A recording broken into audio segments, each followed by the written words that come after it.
So we actually had to put a staple right here. Yeah, on the top of her head. Hi, baby. And her ears all ripped up.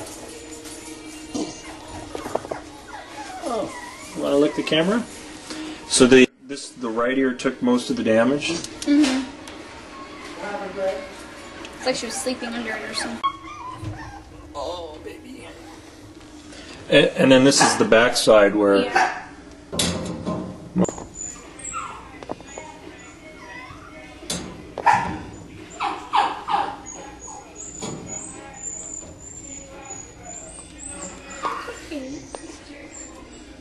We clipped and cleaned her wounds on the top of her head, placed some staples, clipped her ear, and cleaned that up, and also cleaned the abrasion on her back.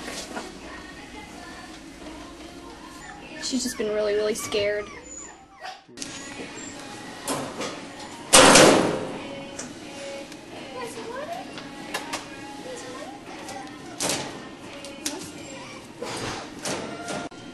She's really well-tempered. I mean, she let us clip and clean everything and didn't do anything. She just sat there the entire time and let us work on her. She's pretty timid, pretty submissive. She got some pain meds injection and an antibiotic injection.